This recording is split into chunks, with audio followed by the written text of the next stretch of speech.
मैं सूरज कुमार, उम्र 35 साल। जिंदगी में कभी किसी चीज़ से डरा नहीं।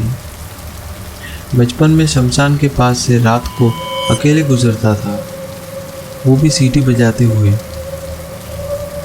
कॉलेज में सबसे पहले हॉन्टेड हाउस में घुसा था, हंसते हुए। आर्मी में जाना चाहता था, लेकिन मेडिकल में रह गया। घुटने की कोई पुरानी चोट थी, तो सिक्योरिटी की नौकरी मिली। ठीक था, काम चल रहा था।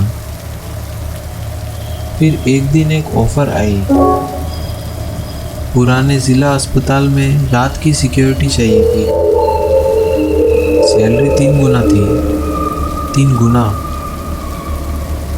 एक घर बीवी थी, 2 बच्चे थे और एक बीमार माँ थी, जिनकी दवाइयाँ हर महीने जेब खाली कर देती थी। 3 गुना सैलरी सुनकर मैंने झट से हाँ कर दी, बिना कुछ सोचे हाँ कर दी। ऑफिसर ने एक बार पूछा था, सुरेश जी, आपको पता है ना उस हॉस्पिटल के बारे में, वो बंद क्यों हुआ था? मैंने जवाब दिया, नहीं सर, और मैं जानना भी नहीं चाहता था। मैंने कहा, बस बताइए कब ज्वाइन करना है। ऑफिसर ने कुछ कहा नहीं, बस एक अजीब सी नज़र से देखा और फाइल पर साइन कर दिया। बाद में मुझे पता चला उस हॉस्पिटल के बारे में। मुझसे पहले वहाँ 3 सिक्योरिटी गार्ड्स ने एक हफ्ते में नौकरी छोड़ दी थी। कारण किसी ने बताया नहीं। जिला अस्पताल, वो इमारत, शहर के बाहरी इलाके में थी वो इमारत, जहाँ शहर ख़त्म होता था और जंगल शुरू होता था। ठीक उसी मोड़ पर अंग्रेज़ों के ज़माने की बिल्डिंग थी वो। 1923 में बनी थी, तब से खड़ी थी। पत्थर की दीवारें, ऊंची छतें और लंबे कॉरिडोर्स। पर अब उन दीवारों पर काई जम गई थी। खिड़कियों के शीशे टूट चुके थे। मुख्य दरवाज़ों पर जंग लगे ताले लगे थे, जिन्हें खोलने के लिए अलग से चाबी दी जाती थी। हॉस्पिटल बंद हुआ था कुछ 1990 में। क्यों, कोई नहीं जानता। शहर में अलग अलग कहानियाँ थी। कोई कहता था एक रात में 7 मरीज बिना किसी वजह मर गए थे, तो कोई कहता था एक नर्स ने 3री मंजिल की खिड़की से छलांग लगाई थी। और कुछ बुजुर्ग तो बस इतना कहते, वो जगह पहले से ही श्रापित थी। हॉस्पिटल बनाने से पहले ही वहाँ कुछ और था, कुछ पुराना। मुझे इन कहानियों से कोई फर्क नहीं पड़ता था, पहली रात तक। रात के 12 बजे मेरी ड्यूटी शुरू हुई। दिन वाले गार्ड प्रकाश ने मुझे हैंडओवर दिया। प्रकाश की आंखें थकी हुई थी, पर उसमें कुछ और भी था, एक बेचैनी। उसने कहा, भाई, कुछ बात करनी थी तुमसे। हाँ बोलो, मैंने कहा। वो 3री मंजिल पर जो बच्चे का वार्ड है, वहाँ मत जाना। मैंने पूछा, क्यों, क्या प्रॉब्लम है? फिर उसने कहा, बस मत जाना। और एक बात, अगर रात को कोई आवाज़ सुनो तो उसके पीछे मत जाना। सुरेश ने हंसकर प्रकाश की पीठ थपथपाई। प्रकाश ने हाथ हटाया और बिना कुछ कहे चला गया। वो उसकी तरफ मुड़ा भी नहीं।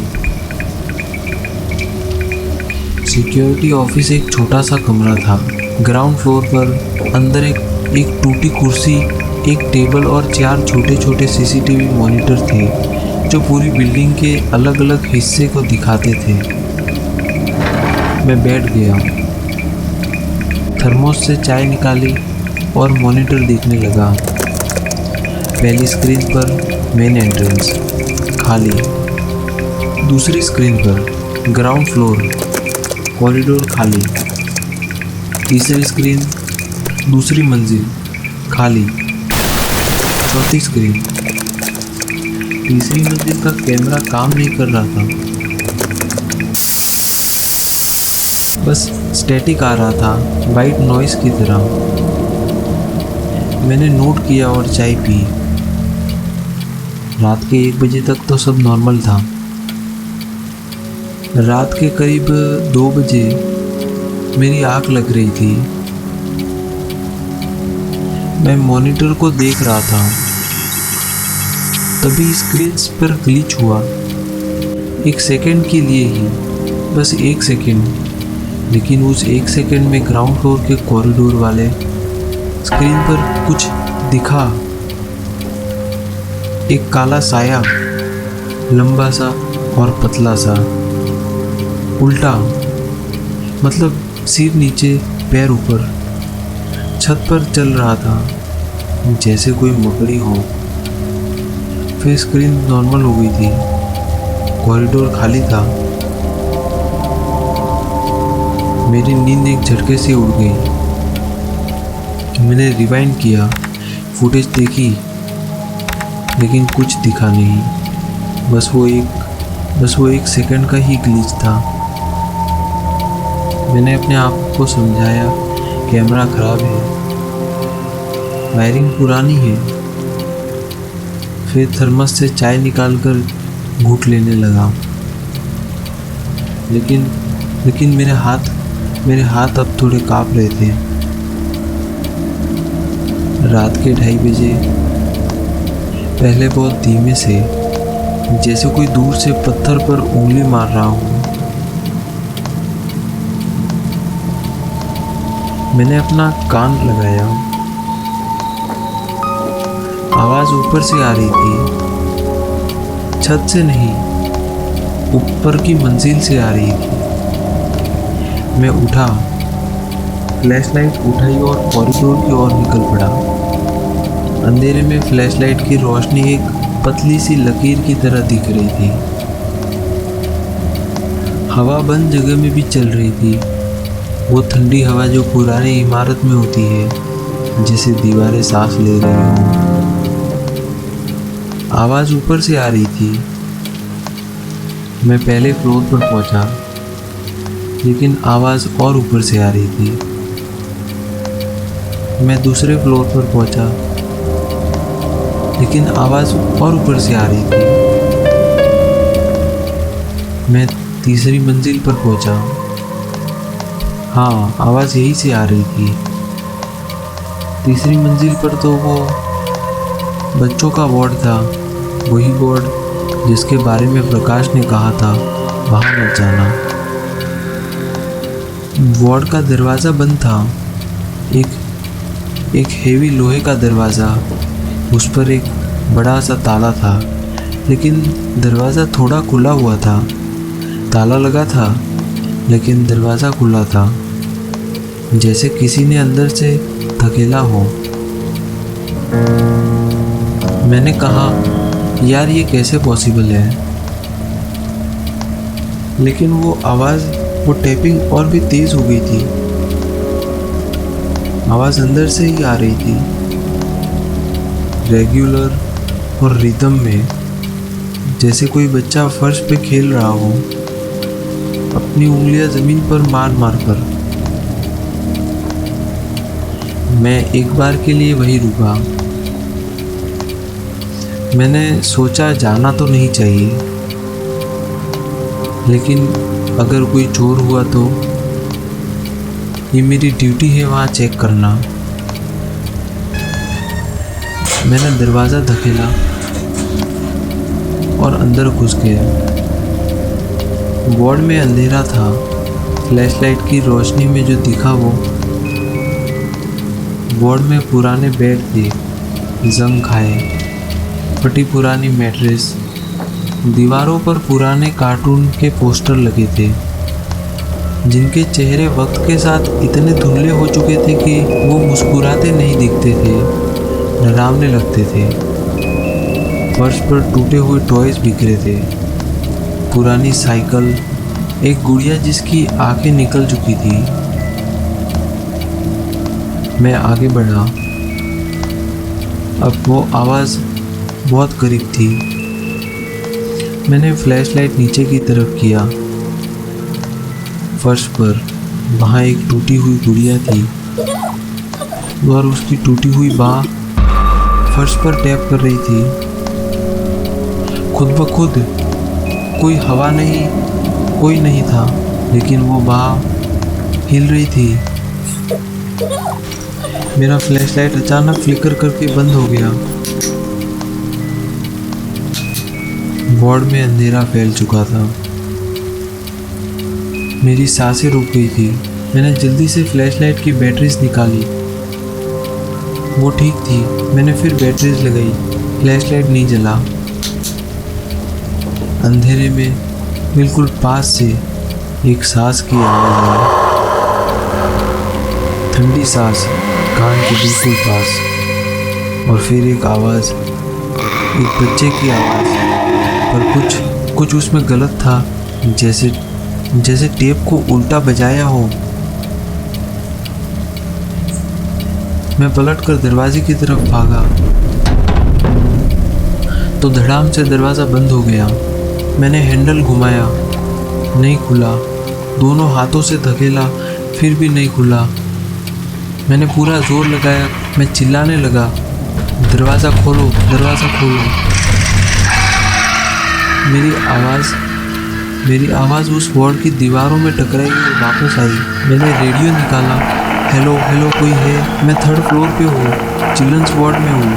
दरवाज़ा बंद हो गया है। बस स्टैटिक के पीछे से वही बच्चे की आवाज़, कोई नहीं आएगा, कोई नहीं आएगा। मैंने डर के मारे रेडियो फेंक दिया। मेरी आंखें अंधेरे में एडजस्ट होने लगी थी और तभी कमरे के एक कोने में 2 चमकीली आंखें दिखी, छोटी छोटी, चमकती हुई, खाली जैसे किसी जानवर की आंखें हों जब रात में टॉर्च मार। लेकिन ये जानवर की आंखें नहीं थी, हाइट कम थी। ये किसी बच्चे जितनी हाइट पर थी और वो आंखें बिल्कुल मुझे ही देख रही थी, बिना पलके झपकाए। हिल नहीं रही थी वो, बस देखे जा रही थी। मैंने एक पल के लिए अपनी आंखें झपकाई, लेकिन जब मैंने वापस अपनी आंखें खोली तो वहाँ वो आंखें नहीं थी। रूम में रोशनी का एक सोर्स था, सिर्फ वो खिड़की, टूटी हुई खिड़की। उसमें बाहर का अंधेरा और थोड़ी सी मूनलाइट आ रही थी। मैंने दीवारें चेक की। एक पुराना पर्दा था कोने में। उसके पीछे एक छोटा सा दरवाज़ा था, लकड़े का छोटा सा दरवाज़ा। मुझे बस उस वार्ड से बाहर निकलना था। मैंने वो दरवाज़ा खोला और अंदर घुस गया। अंदर सीढ़ियाँ थी, नीचे जाती हुई बेसमेंट की ओर। मुझे फिर याद आया, सुपरवाइज़र ने पहले दिन ही कहा था बेसमेंट में मत जाना, वो एरिया सील्ड है। लेकिन अभी कोई चॉइस नहीं थी। मैं नीचे उतरने लगा। वो बेसमेंट ठंडा था, बहुत ज़्यादा ठंडा था, जैसे एसी हो, लेकिन कोई एसी नहीं था वहाँ। पुराने हॉस्पिटल के इक्विपमेंट पड़े थे वहाँ, जंग खाए स्ट्रेचर्स और टूटे हुए आईवी स्टैंड्स। कुछ पुराने ऑक्सीजन सिलेंडर्स कोने में पड़े थे। दीवारों पर सीलन आ रखी थी और फर्श पर तो कुछ दाग थे। मैंने गौर से देखा, वो दाग बिल्कुल ताज़ा लग रहे थे। लेकिन ये कैसे हो सकता है? तभी वो सीढ़ियाँ जिनसे मैं उतरा था धड़ाम से बंद हो गई और फिर वो आवाज़ बड़ी क्लियर पूरे बेसमेंट में गूंजी, हमारे साथ रहो हमेशा के लिए। और फिर वो परछाइयाँ, दीवारों से वो परछाइयाँ निकलने लगी, लेकिन वो नॉर्मल परछाइयाँ नहीं थी, वो आकार ले रही थी, कुछ बड़ी, कुछ छोटी, कुछ छोटे बच्चों जितनी, तो कुछ विशाल पहाड़ जितने सब मेरी तरफ बढ़ रहे थे। धीरे धीरे मेरे चारों ओर एक गोला बना रहे थे। मैं दीवार के सहारे बैठ गया। मेरा दिल बहुत तेज धड़क रहा था। ऐसा लग रहा था जैसे अभी फट जाएगा। लेकिन वो परछाइयाँ मेरे करीब आ रही थी और करीब आ रही थी, बिल्कुल मेरे करीब थी। वो डर मैं बयां नहीं कर सकता। और तभी ऊपर से एक आवाज़ आई, कदमों की आवाज़। सुरेश सुरेश सुरेश भाई कहाँ हो? और वो आवाज़ रियल थी, सॉलिड, एकदम जिंदा। डे शिफ्ट का गार्ड महेश आया था, जल्दी आया था। किसी ने उसे कॉल किया था, कोई एनोनिमस कॉल आया था। मैं यहाँ हूँ बेसमेंट में। मैं ज़ोर से चिल्लाया। ऊपर से आवाज़ आई, कदमों की आवाज़। दरवाज़ा खुला और बेसमेंट में वो सुबह की रोशनी आई, सीधी, साफ, परछाइयाँ जैसे पिघल गई। एक सेकंड में जैसे वहाँ थी ही नहीं। मैं सीढ़ियाँ चढ़कर ऊपर आया। महेश ने मेरा हाथ थामा और ऊपर खींचा। उसने पूछा, भाई क्या हुआ? तुम्हारा चेहरा? मैंने आईने में अपना चेहरा देखा। मेरे बाल तो रात भर में सफ़ेद हो गए थे। मैं 35 से सीधा 60 साल का लगने लगा था। मैंने वो नौकरी उसी दिन छोड़ दी। आज भी मैंने ये किसी को पूरी कहानी नहीं बताई,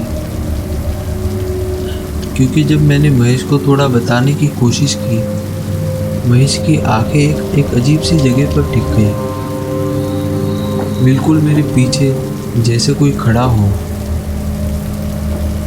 मैंने मुड़कर देखा तो कोई था नहीं। मैं घर आया, बच्चों को उठाया और माँ के पैर छुए।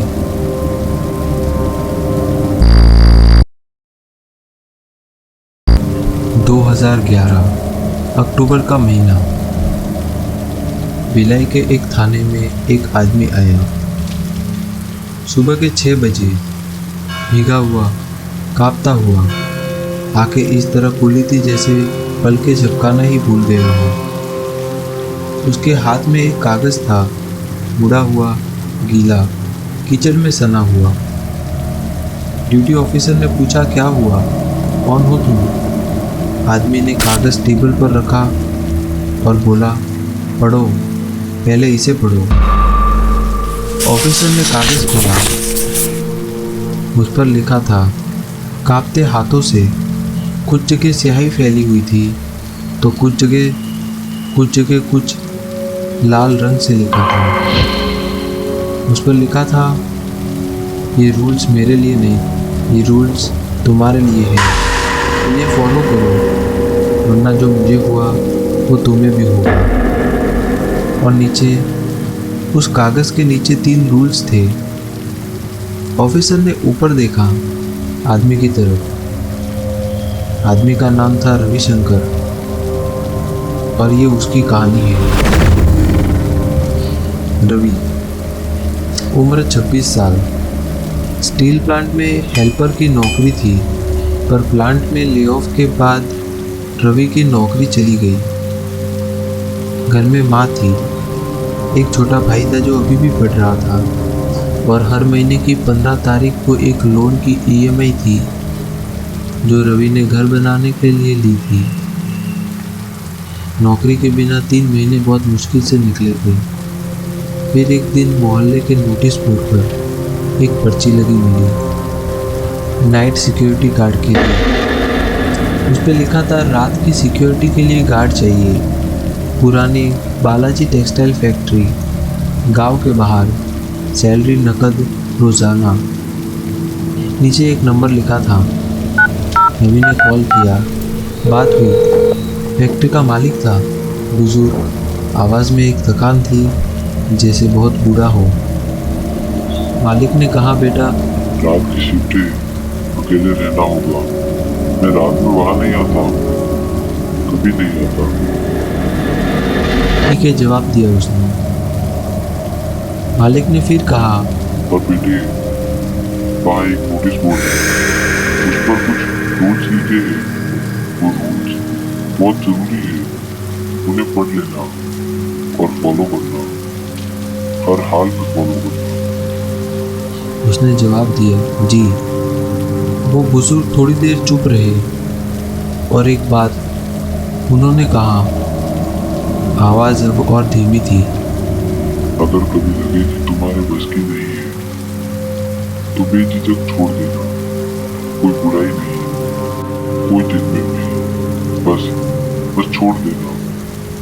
रवि को लगा बुजुर्ग आदमी है, ज़रूरत से ज़्यादा सीरियस है। उसने जवाब दिया, जी अंकल, कोई बात नहीं, मैं संभाल लूंगा। और लाइन कट गई। गांव से 2 किलोमीटर बाहर एक कच्ची सड़क पर जो फैक्ट्री तक जाती थी और आगे जाती ही नहीं थी, जैसे फैक्ट्री के आगे दुनिया ही खत्म हो। दोनों तरफ खेत थे, सूखे, अक्टूबर में कटाई हो चुकी थी। तो बस जमीन थी, सपाट, काली और खाली। और फैक्ट्री एक पुरानी सिंगल इमारत, लेकिन बहुत बड़ी बिल्डिंग, टीन की शेड, पत्थर की दीवारें, बड़े लोहे के गेट। अंदर पुरानी मशीन्स थी, सब बंद, सब जंग खाए हुए। फैक्ट्री बंद हुई थी कुछ 5 साल पहले। क्यों, कोई जानता नहीं। गांव वाले कहते थे एक रात एक वर्कर मरा था अचानक। कोई बीमारी नहीं थी, न कोई एक्सीडेंट था, बस सुबह मिला था फ्लोर पर, आंखें खुली हुई, चेहरे पर एक अजीब सा एक्सप्रेशन था जिसे बताना पॉसिबल नहीं। उसके बाद फैक्ट्री बंद हो गई, लेकिन मालिक ने बेची नहीं, न ही उसे तोड़ी। बस नाइट गार्ड रखता रहता है, एक के बाद एक। रवि पहली रात 8 बजे पहुंचा और शाम की थोड़ी रोशनी थी। गेट खोला और अंदर गया। मेन हॉल में एक छोटी सी सिक्योरिटी पोस्ट थी, एक कुर्सी और एक टेबल और एक लालटेन। सामने एक नोटिस बोर्ड था। नोटिस बोर्ड पर एक कागज़ था, पीला पड़ा हुआ, किनारे से थोड़ा फटा हुआ था। रवि ने पढ़ा, रात की ड्यूटी के लिए ज़रूरी नियम नंबर 1, रात के दौरान कोई भी लाइट्स जलाकर मत रखना। नियम नंबर 2, रात के 11 बजे के बाद फैक्ट्री के अंदर किसी से भी बात मत करना। नियम 3, अगर तुम्हारे पीछे कदमों की आवाज़ सुनो तो मुड़कर मत देखना। रवि ने नियम पढ़े, एक बार पढ़े, 2 बार पढ़े और हंस दिया। यार ये मालिक भी ना, उसने खुद से कहा, लेकिन हंसी में एक हल्की सी कपकपी थी। पहले कुछ घंटे, शाम के 8 से रात के 12 बजे तक सब ठीक था। रवि ने अपनी कुर्सी पर बैठकर फैक्ट्री का माहौल फील किया। बाहर हवा चल रही थी, सूखे पत्ते उड़ रहे थे, दूर कुत्तों के रोने की आवाज़ें आ रही थी। फैक्ट्री के अंदर मशीन्स की चुप्पी, वो चुप्पी जो होती है जब कोई जगह बहुत एक्टिव रही हो और फिर अचानक बंद हो जाए, जैसे एनर्जी अभी भी वही हो, बस रुकी हुई हो। रवि ने माँ को कॉल किया। हाँ माँ, सब ठीक है, खाना खाया? हाँ, सो जाओ, मैं सुबह आऊँगा। और फ़ोन रख दिया। रात के 11 बज गए और तभी रूल नंबर 2 की याद आई। रात के 11 बजे के बाद फैक्ट्री के अंदर किसी से भी बात मत करना। रवि ने कहा, किससे बात करूँगा, यहाँ कोई है ही तो नहीं। ठीक 12 बजे रवि ने नोटिस किया कि फैक्ट्री के अंदर से एक आवाज़ आ रही है, धीमी, बहुत धीमी। पहले लगा हवा है, पर हवा इस तरह नहीं बोलती। ये बुदबुदाहट थी, जैसे बहुत सारे लोग एक साथ बहुत धीरे धीरे बात कर रहे हो। रवि उठा, फ्लैशलाइट उठाई और फैक्ट्री के अंदर झाँका। मशीन्स की परछाइयाँ और वो आवाज़ें बड़े हॉल के उस कोने से आ रही थी जहाँ सबसे पुराने रूम्स रखी थी।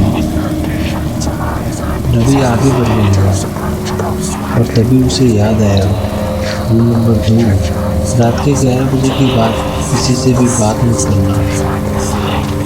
बात तो मैं नहीं करूँगा, बस देखूँगा, उसने सोचा। वो आगे बढ़ा। वो मेटल गिरने की आवाज़, वो आवाज़ें जितने करीब गया उतनी कम होती गई, जैसे पता चल गया हो कि कोई आ रहा हो। रवि रुका, फ्लैशलाइट घुमाया, लेकिन वहाँ कुछ नहीं था, बस मशीन्स। उसने सोचा हेलुसिनेशंस हो रहे हैं, शायद वो थक गया है। वो वापस मुड़ा और तभी कुछ गिरा। एक जोरदार लोहे के गिरने की आवाज़ आई, जैसे किसी ने बड़ी मशीन पर जोर से कुछ मारा हो। पूरी फैक्ट्री में गूंजी वो आवाज़। रवि का दिल धक से रह गया और उसके बाद वो आवाज़ किसी के चलने की आ गई। फैक्ट्री के अंदर से तेज आती हुई गेट की तरफ। रवि गेट की तरफ लपका, बाहर निकला, गेट बंद किया और वो आवाज़ वहीं रुक गई। सन्नाटा फैल गया। रवि सांसें लेता रहा।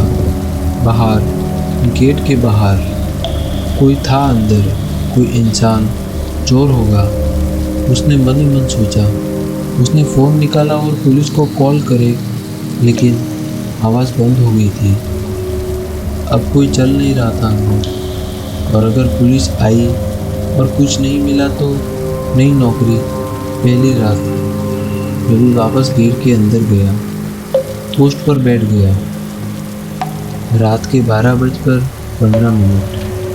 रवि ने अपनी वॉच की तरफ देखा और तभी गेट के पास से जूतों की आवाज़ आने लगी। बाहर से नहीं, अंदर से, धीरे, बहुत धीरे, जैसे कोई लंगड़ा कर चल रहा हो, या जैसे किसी की चलने की आदत ना रही हो बहुत समय से।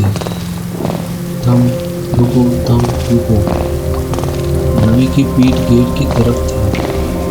वो जूतों की आवाज़ उसके पीछे से आ रही थी, करीब और करीब, और नियम नंबर 3 उसके दिमाग में चमका। अगर तुम्हारे पीछे कदमों की आवाज़ सुनो तो मुड़कर मत देखना। रवि का पूरा शरीर पत्थर बन गया था। वो आगे देखता रहा, सीधे, बिना किसी हलचल के।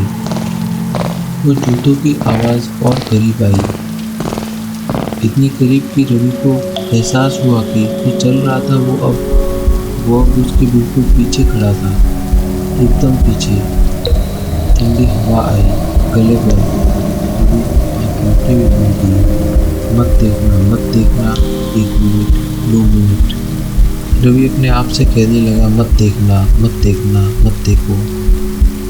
पहले 1 मिनट, फिर 2 मिनट, 5 मिनट। वो जूतों की आवाज़ वहाँ से नहीं हिली। वो चीज़, वो जो भी था, वो रवि के बिल्कुल पीछे खड़ा था। और तभी रवि का फ्लैशलाइट जो टेबल पर रखा था अचानक जल गया, खुद ब खुद। नियम 3, रात के दौरान कोई भी लाइट जलाकर मत रखना।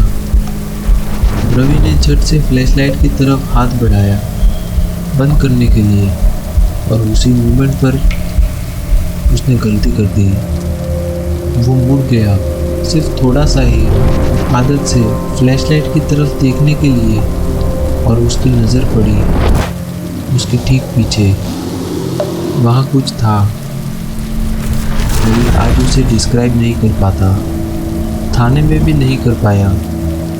जब ऑफिसर ने उसे पूछा तो बस इतना बोल पाया, वो इंसान नहीं था, लेकिन इंसान जैसा था, बहुत पुराना। जैसे किसी ने एक इंसान को बहुत देर तक बहुत अंधेरे में रखा हो, और वो मुझे देख रहा था, लेकिन उसकी आंखें नहीं थी। जो हुआ उसके बाद रवि को याद नहीं कि वो फैक्ट्री से कैसे बाहर निकला। बस इतना याद है कि वो भागा, तेज भागा, जितना तेज भाग सकता था। कच्ची सड़क पर गिरा, उठा, फिर भागा। पीछे से आवाज़ आई, वो गुदगुदाहट, वो आवाज़ जो 11 के बाद शुरू हुई थी। अब वो चिल्लाहट थी, पर किसी लैंग्वेज में नहीं जो रवि ने सुनी हो। पर वो लैंग्वेज कभी रवि ने नहीं सुनी, कोई बहुत ही पौराणिक, जैसे ज़मीन के नीचे से आ रही हो। रवि भागता रहा, गांव तक पहुंचा। गांव से सड़क पर आया, एक ट्रक रुका, ड्राइवर ने शहर तक छोड़ा, थाने पहुंचा। ऑफिसर ने रवि की बात सुनी। रवि जी, हम वहाँ जाकर चेक करते हैं, आप आराम करो। रवि ने हाथ पकड़ा और कहा, सर पहले वो कागज़ पढ़ो जो मैंने दिया था। ऑफिसर ने कागज़ उठाया, उस पर रूल्स लिखे थे। रवि ने हाथ से लिखा हुआ था, पर रवि को याद नहीं था उसने कब लिखा था। लिखा था, रूल नंबर 1, रात को लाइट्स मत जलाना, क्योंकि वो रोशनी में आते हैं, अंधेरे में रहते हैं, रोशनी उन्हें बुलाती है। रूल नंबर 2, 11 के बाद बात मत करना, क्योंकि 11 के बाद जो भी वहाँ है वो तुम्हारी आवाज़ पहचान लेता है और फिर वो तुम्हें ढूंढ सकता है कहीं भी, क्योंकि जब तक तुम उसे नहीं देखते तुम उसके लिए रियल नहीं हो। जिस पर तुमने देखा तो तुम उसके हो जाते हो। ऑफिसर ने कागज़ नीचे रखा। रवि जी, आपने ये कब लिखा? रवि ने कहा, मैंने नहीं लिखा। ऑफिसर ने फिर पूछा, लेकिन ये आपकी हैंडराइटिंग है। रवि ने कागज़ देखा, उसकी हैंडराइटिंग, उसने नहीं लिखा था। पुलिस गई फैक्ट्री में, दिन में, गेट खुला मिला। ये सब वैसे ही था, मशीन, जंग, धूल। नोटिस बोर्ड पर वो रूल्स का कागज़ था, पर उस कागज़ पर अब कुछ और भी लिखा था। नीचे किसी ने ऐड किया था, रूल नंबर 4, जो एक बार मुड़कर देख लेता है वो हमारा हो जाता है। उसे हम ढूंढते हैं सपनों में हर रात। और नीचे एक नाम लिखा था, रविशंकर। रवि उस फैक्ट्री में दोबारा नहीं गया, लेकिन रात को जब वो सोता है, आंखें बंद होती है तो वो आवाज़ें आती है, वो गुदगुदाहट और वो आवाज़। और कभी कभी नींद में उसे लगता है कि कोई उसके कमरे में है, उसके बिल्कुल पास, उसके बिस्तर के पास। रवि आंखें नहीं खोलता, क्योंकि उसे पता है जब तक तुम उसे नहीं देखते तुम उसके लिए रियल नहीं हो।